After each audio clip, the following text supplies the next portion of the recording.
olhos do Rio da Prata, na Argentina, da beira do Sena. Esse não é meu último tango em Paris, é só o primeiro.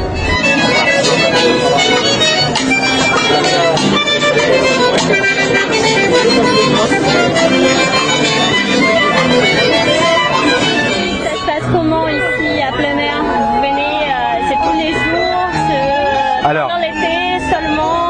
Non, c'est pendant l'été seulement, de mai à fin juin, début septembre, quand il fait beau. Il faut venir toujours pour les cours, il faut venir en couple ou il y a des gens qui viennent toutes seules? Non, il y a des cours où on exige d'être en couple et il y a des cours où moi personnellement j'exige pas d'être en couple parce que je trouve que d'abord c'est une aberration.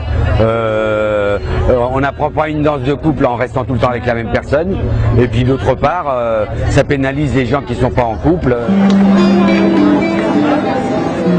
Il y a des amateurs, des professionnels, des élèves, il y a de tout qui vient, et puis des touristes.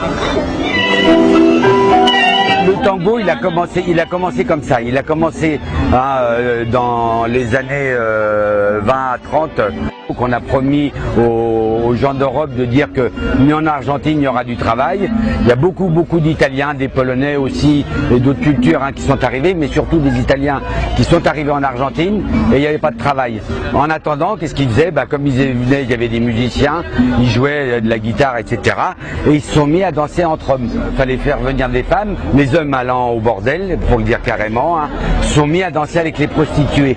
D'où la tenue de la femme avec la jupe fendue, les talons hauts, le décolleté. Voilà comment que la femme est venue à danser le tango.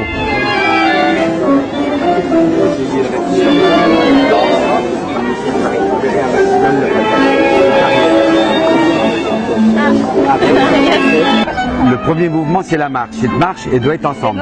Le tango, de toute façon, ce n'est que de la marche. Il y a le premier pas de base qui s'appelle la salida. Salida cruzada. Je vous fais croiser ici en face de moi et on sort. D'accord? Ça, c'est le pas de base. Mais quand on est croisé vraiment avec les pieds serrés.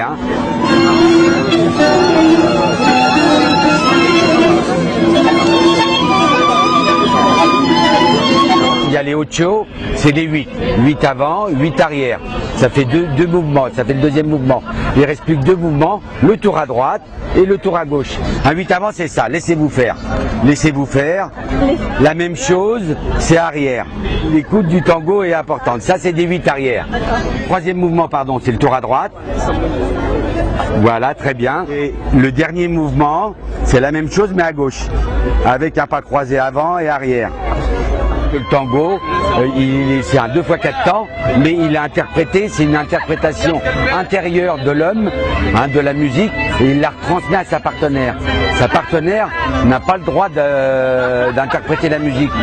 Le tango, ça s'apprend en plusieurs années. Pour une femme, au bout de 8 mois, elle peut commencer à se faire plaisir. Un homme, c'est 1 an et demi, 2 ans. Alors là, on n'est pas tellement en rythme. Je m'appelle Vito Cuffaro, ça fait 25 ans que je fais du tango. Je fais partie des 10 premiers Européens qui ont fait le tango en Europe. Un vieux de la vieille, comme on dit dans le tango. Mais 3 anos de aula C'est la danse la plus dure au monde.